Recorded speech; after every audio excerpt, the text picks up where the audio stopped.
Hey listeners, it's Tim here. Just a quick note to invite you to join us live in Sydney for our in-person 2-day Top Music Live conference over the 15th and 16th of April 2026. I am so excited to finally be putting together another dynamic, inspirational, life-changing experience for music teachers after the success of our Piano Pivot Live conference in 2020. You'll enjoy thought-provoking keynotes, live teaching demonstrations, interactive workshops, fun, movement, roundtable masterminds, and our famous implementation sessions to make sure everyone gets the most from their investment. Early bird ticket pricing is now available and it includes all catering. Head over to topmusiclive.com for all the details. Prices increase really soon. I can't wait to see you there. What do I need to know about your child to help me best help them? I do too. It was gold. When Elizabeth shared that in the class, I immediately wrote it down, and it has been incredibly helpful. You're listening to the Topcast, the original podcast for growth-minded instrumental music and voice teachers since 2015, with your host, Tim Topham. Our mission at Top Music is to empower instrumental music and voice teachers to find and nurture their innate creativity so that they can teach lessons that are innovative, integrated, and inspiring, and that will have a positive lifelong impact on their students. Join us each week as we interview teachers and creators from around the world and unpack fun and exciting ideas to maximize your teaching and studio business success. Well, hello everyone. Welcome back to the Topcast. So great to have you with me today. Thank you so much for being a subscriber, for listening, whether it's your first episode or your 451st episode. And I know there's some of you out there because you tell me you have listened to every single episode. You guys are all amazing. And thank you very much for tuning in. I do hope this is helpful. I hope your year has started well. I know for those of you in Australia, you've only been back perhaps in the studio for a couple of weeks, and in New Zealand. And for those of you over in the Northern Hemisphere, of course, you are in the thick of winter, I guess, perhaps starting to emerge and looking forward to summer coming up eventually. So anyway, wherever you are in the world, thank you so much for tuning in. It means a lot to me, and I just hope that you're getting lots of great value from these episodes. One of the most challenging aspects, I think, of teaching neurodivergent students is sometimes how to have conversations with parents. And so if you've ever struggled with this, today's episode is definitely for you. It's actually a replay of episode number 2, way back, probably about a year ago, from our Top Music Piano Podcast with Dr. Rachel Ehring. Now, if you haven't subscribed to our Top Music Piano Podcast, so we've got 2 podcasts currently. Now, we used to have 4. We had the guitar one, we had the AI one. We now just have our 2 key podcasts. This Topcast that you're listening to, but if you haven't checked out the Top Music Piano Podcast, that's been going strong and only getting stronger for over a year now. Rachel Ehring is the most incredible host. If you enjoy this show, you will undoubtedly love that show. And it has a really specific focus on piano, more so than this one, which I guess I take a little bit more liberty about talking about other things, although it is, I guess, still predominantly piano-based. But anyway, go and check that out. If you haven't found it yet, just search for Top Music Piano Podcast on Spotify. It's on YouTube. It's on Apple Podcasts. Wherever you listen to this, you'll be able to get that. So go hit the subscribe button. Make sure those episodes are coming up in your feed and check them out. They are just brilliant. I absolutely love tuning in to that podcast. Even though it's part of our Top Music world, it's just wonderful hearing another interviewer with incredible skill and amazing background interview other great teachers, and different ones to the ones that I introduce you to. So anyway, go and check that out. To get a taste though of one of those episodes, that's what we're looking at today. So what I'm going to do is hand over to Rachel and kick things off, and I'll come back to you at the end.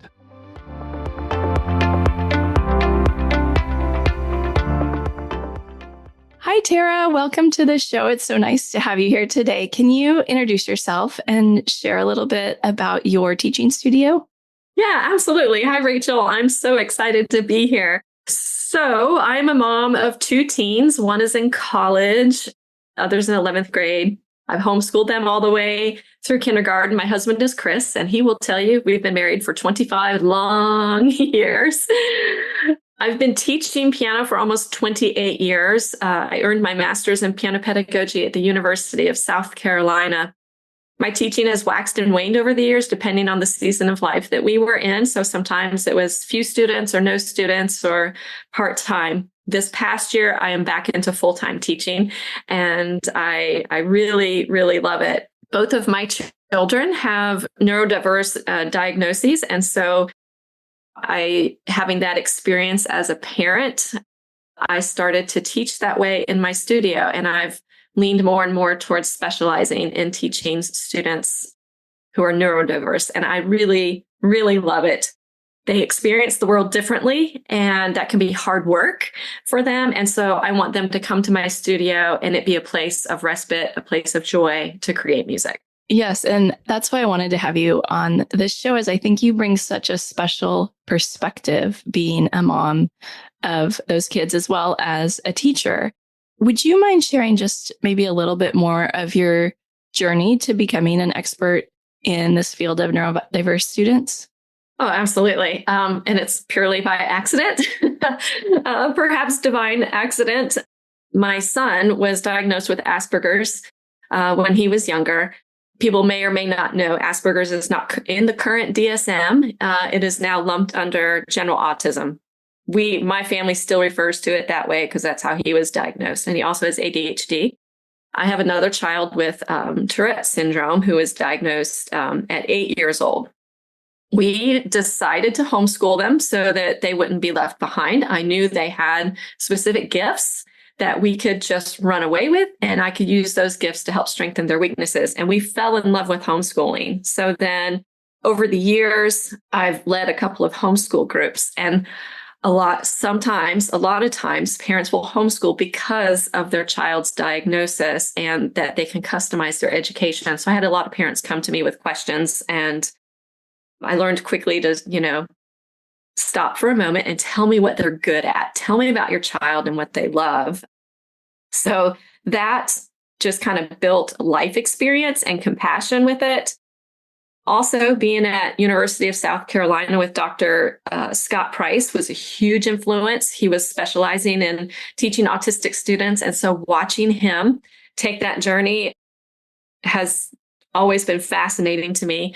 And I recently took a class with Dr. Elizabeth Davis, Adaptive Piano Pedagogy 101, to really fine tune my skills in that area. So I'm only an expert in that realm of experience with life experience and teaching experience. I don't have any solid degrees behind me in that field other than the piano pedagogy master's degree. So I'm curious, did you do that master's degree before you had kids or when you were raising your kids? Before I had kids, yeah. And, you just take it all in. I graduated, I think, in 2001 with that master's. And then later when my son was diagnosed, and it was just like, oh, okay, I saw Dr. Price doing this. And, I eventually moved here to North Carolina. And as it happened, he was one of the first presenters in the local RPTA. And I was able to connect with him, have a conversation, and hey, this is what my son is. I really understand what you're doing now and love it that much more because of, what we're going through as a family. Yeah. Isn't it funny how that education and experiences comes back to you and you think of things that you learned all those years ago and how it relates to what you're doing today? Well, thank you for sharing all that. I really loved what you said about asking parents what your child is good at. And maybe that's the place that we can start is because today I want to talk about how to have conversations with parents of students that we either know or suspect might have neuro differences. But let's back up just a little bit. What are some of the first signs that we might see in piano lessons that a student has a learning difference that we should be aware of? It can be really hard to pinpoint. Sometimes for me, it's just a gut feeling. But to put it into concrete terms, you're doing a lot of observation first. So, and it's going to be very unique from person to person. There's an old saying that if you've met one person with autism, you've met one person with autism. And that goes for any of the diagnoses. It feels like they're all a spectrum and they're all unique. The way my child experiences Tourette syndrome is vastly different from the next one. So there's that to keep in mind. How did they handle routine? How do they handle their expectations? Or if their expectations aren't met, communication. They're communicating through their body language. They're communicating with their words or lack of words. If this is a child that might have selective mutism, maybe you're just watching their facial expressions. Their special interests. What are their special interests? What are their frustrations? That's the key one. What are they getting frustrated about? And that's going to help you kind of guide your next steps and what to do. So it will likely never be a single thing. It's more of closely observing the student, taking in all the communication that they're giving you about how they learn and what's working and not working. And if they are processing information, how they are processing it, and then realize that some things might be collectively pointing to a disability or a particular diagnosis. Okay. And then once a piano teacher recognizes some of those signs or suspects there could be something going on, what is the next step as far as possibly having a conversation with the parent? So what I do is I actually just make a decision to teach as if they have that learning difference. I just adjust myself in that way. It can't hurt. And you can adjust. You always want to be adaptable, right? So maybe your assumption might be incorrect and you go, okay, no problem. This is all like my internal thought process. No problem. Let me shift this way. What I do not do is I do not talk to the parents about it. I don't feel that that is my place. I know, and this probably comes from my experience as a parent, when someone has suggested to me that my child might have a particular diagnosis and I wasn't ready to hear it, it feels like a punch in the gut. You know, even when my son's speech therapist kept insisting he needs to be evaluated, we resisted for a very long time. As a parent, you don't want to hear that your child might be different, or you're worried about the labels, or you're worried about the diagnosis, or you're worried about their future even. Are they going to be able to get married and have a normal life and experience the world normally? So a lot of stuff rolls through your brain and it's very stressful. So when you take that into consideration, then you just kind of shift the conversation a little bit differently. The best tip I got from Dr. Davis was to ask this question, whether on a form or, by text, email: what do I need to know about your child to help me best help them? And it's an invitation for parents to tell you about their student without any implications of a diagnosis. And it might be really surprising what you learn, and it's going to greatly help you navigate the relationship with their parents and with the student. You want to partner with their parents and not work against them. This may open the door for them to share a diagnosis or not, but the invitation is there. Can you share that question one more time? Because that was really good.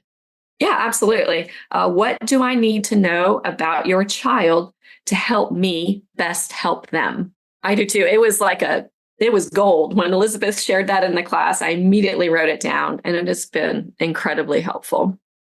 And what kind of responses have you gotten when you have asked that question to parents? Oh, that is a great question. And as it happens, I had this conversation with a parent this week, and I asked her permission to share on this podcast specifically, and she wholeheartedly gave it to me.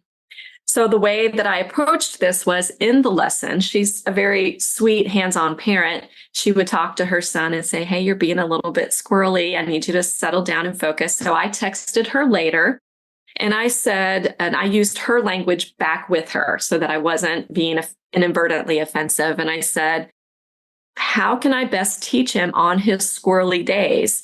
I don't want to do anything inadvertently that you wouldn't recommend or counteract anything that you're doing at home or you're doing as a family to stay engaged. And then I just complimented him. He's doing such a great job. He's working so hard to stay focused. Feel free to give me input. You're not always going to have an ideal response from a parent, of course, but this was an ideal response. She was appreciative of me asking. She even said, if you have any suggestions, she would love to hear them. She said, and I loved how she worded this, was sometimes he just needs help remembering to breathe, help his brain slow down.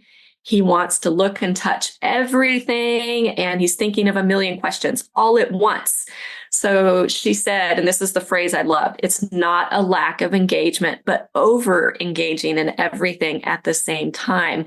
Incredibly insightful. And that's a gem I'm storing in my brain for how I interact with other parents and students.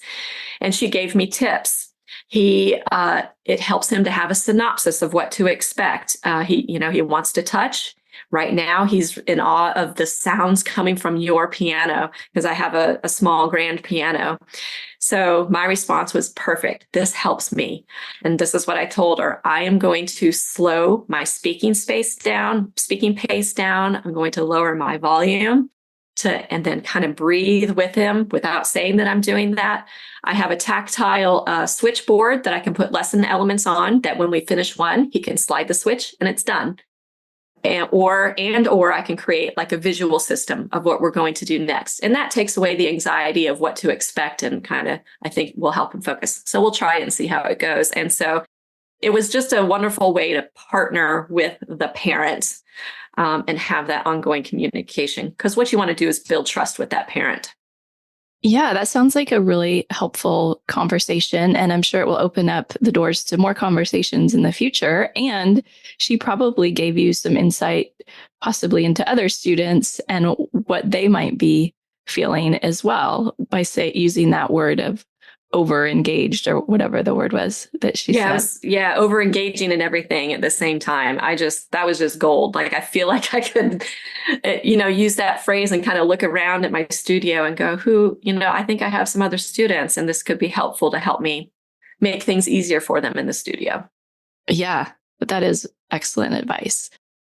So I want to talk a little bit about what to avoid saying to parents. Even if we have the best intentions and our heart is in the right place, sometimes we say the wrong thing. And you were talking about, people you had encountered as a parent who maybe asked the wrong question or gave the wrong advice. Can you tell us what we should avoid talking about with these parents or avoid maybe words we shouldn't use? I think and the kind of acceptable language changes all the time. So, you want to use people first language, instead of disabled students, you want to say student with disabilities because they're a person first, and I'm sure I mess that up sometimes myself because I feel like it changes frequently. But I think overall, when we go through experience in life, we all experience things, go through difficult things, and people say things to us that are inadvertently hurtful. And so we learn through our own life experiences what not to say, as well as sometimes we say things that was the wrong thing to say. And you have to, foot and mouth type of situation. I try to frame everything in a positive way. So instead of saying your son needs to focus more, maybe just pull that back and go, and I don't even have the conversation. I just think, okay, how can I help him focus better? Oh, he's so fidgety. Some kids actually learn and take in information when they're fidgety. Like my son would be on the trampoline or hanging upside down and doing his times tables. He has to be moving to learn. And so how can we quietly help them engage in something fidgety while they're learning? They're taking it all in. The best thing to do is just have frame everything in a positive language. And the more positive interactions you have with the parents, you're building trust. And then that way they'll be open to more and more conversation about it. So that wasn't particularly helpful as far as specific things that aren't helpful. I think one thing is just to directly ask questions. If you come up against a diagnosis, a parent says, hey, my child has this, ask questions. Address the child, address the parent, and find out. One of my children has had a flare-up with her Tourette syndrome. And the sweetest thing to me is one of the parents and I had to let everybody know so that they could talk to their children about Tourette syndrome before they came for lessons, because they would be hearing her make the high-pitched sounds. But she earnestly sought out, with such support and compassion, to educate herself. Tell me what helps you. Can you tell me, is this genetic or not? Do foods, and I didn't mind. I wasn't bothered in the least because her earnestness meant so much to me, and her desire to seek and educate herself. Because we as parents want to educate everybody. When our kid is diagnosed, we're in mama bear mode, right? And we want to educate everybody because our kids are amazing kids, So that's a good example of kind of what to say too. Yes. And maybe coming from that perspective of all of these kids are amazing kids. And what can we learn about those amazing traits that can help us teach them better? I really like that. So as a parent of children with neurodiversity, are there things that you wish their teachers might know, but you don't know how to express it? Or do you think there's things, maybe parents that you've dealt with, that they probably want you to know, but they don't know how to tell you? Yes, I want people to know how amazing my kids are. And, my daughter is a beautiful vocalist and she sings so well. She leads and worships so well at church. She's kind and compassionate and just an amazing person. And my son is crazy smart, so good at math and logical processes. And he plays the drums really well. And this is what he does well. And I feel like sometimes you end up seeing as what is a diagnosis can be a gift.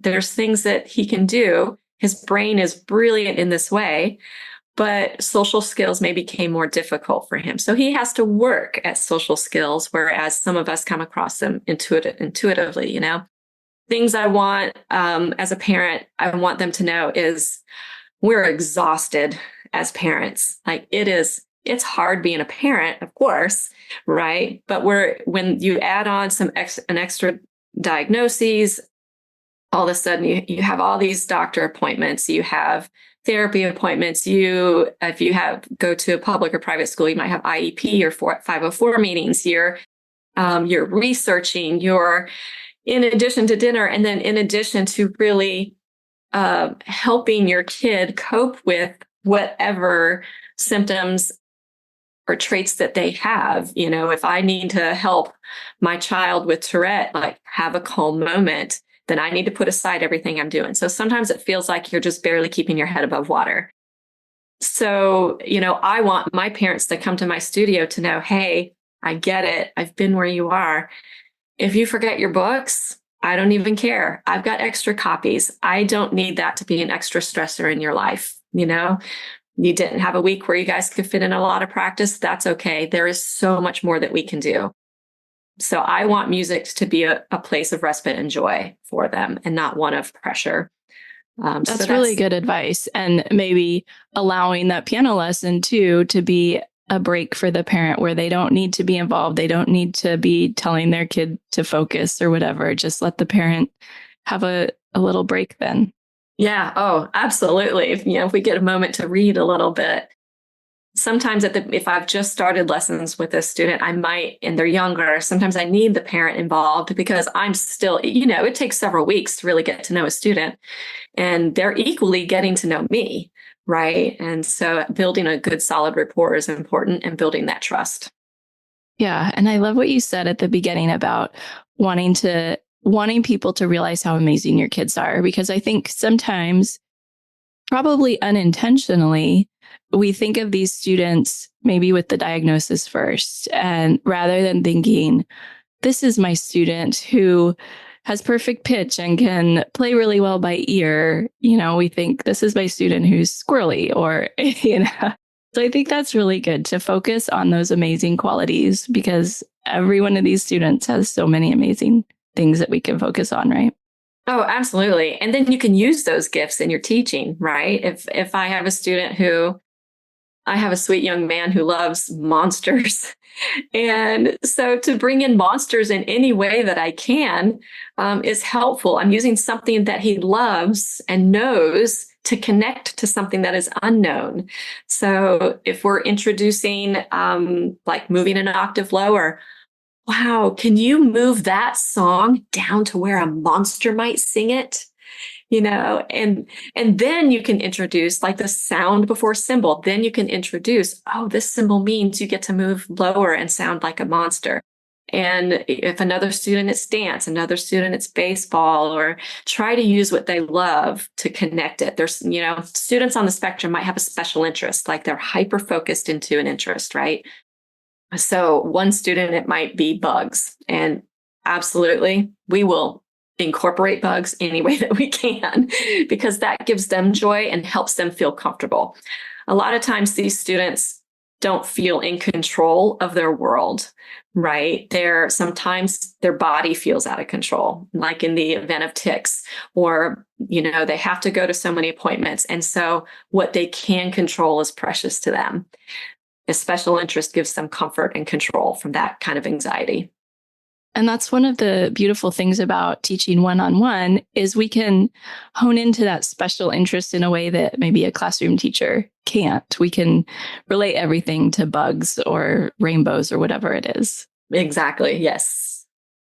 So can you give maybe some specific examples for those squirrely lesson times? Some helpful hints for us, because I imagine even if some of us maybe don't teach students with neurodiversity, I bet all of us teach squirrely kids. So do you have any tips for those kids? Maybe it's that they just came from school or they've had a long day or whatever it is, and they're feeling squirrely. Yeah, no, absolutely. That's a great question. And yeah, we do have to keep in mind, they have just come from a long day at school and they're tired. Their brains are tired. They've been socializing all day. They've been around people. That makes me tired. And, if they are on medication, a lot of times it's worn off by the time they get to me. And I think what I do varies from kid to kid. Like a kid who wants to sit and noodle on the piano, their ADHD is everywhere, maybe give them a quiet fidget. You can order all kinds of quiet fidgets on Amazon. There's a lot of really cute ones, fun ones. Elizabeth has a ton of fantastic ones. And keep a fidget bucket. Again, that's an idea from Elizabeth.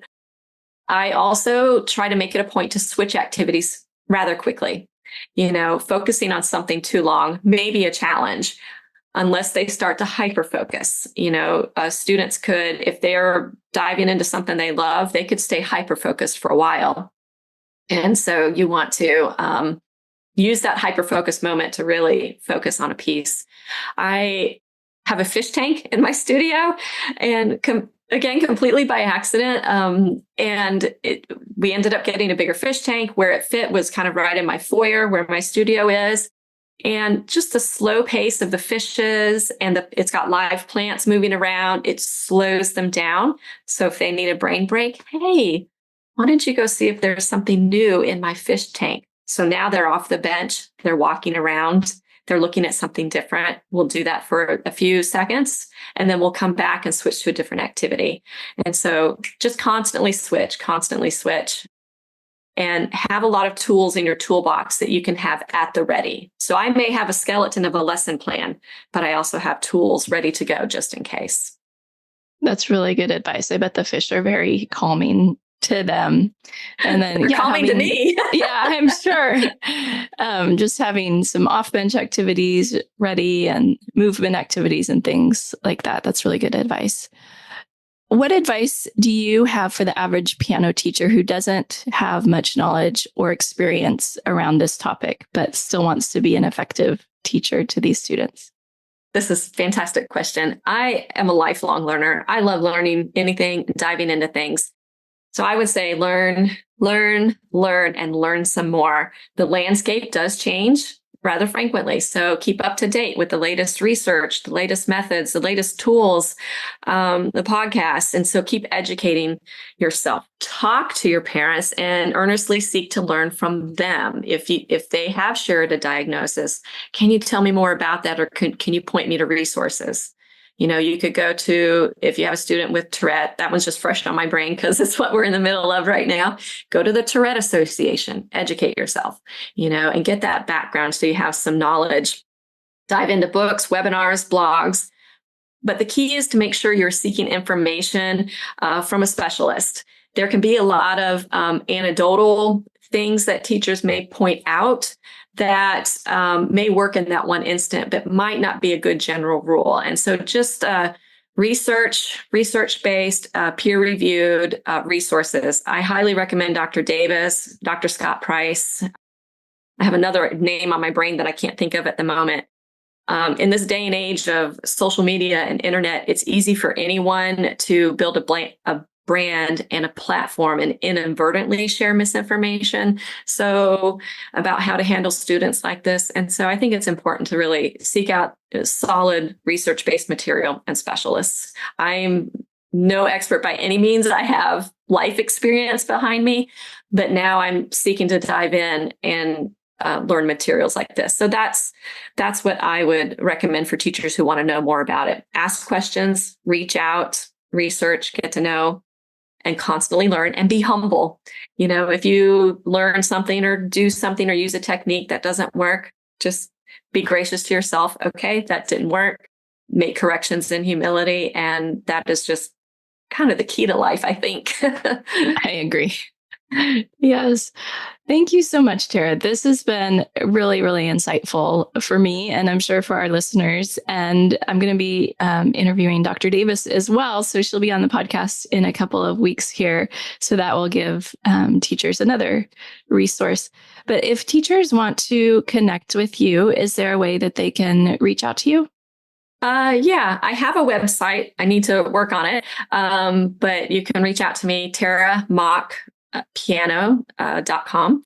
I'm also on Instagram at TaraMockPiano. I should post more, but life, it's not a priority at the moment, but I'm hoping to get better. So those two places. And if you reach out to me and I haven't replied within 24 hours, I probably didn't get it. So please try again. And I'm happy to help anybody out. Thank you so much, Tara. This was so insightful, and I'm just so excited to learn more about this topic, and I appreciate you sharing with us. Yeah, thank you so much for having me. This was my first podcast interview ever, and you just made it such a delightful experience. Thank you.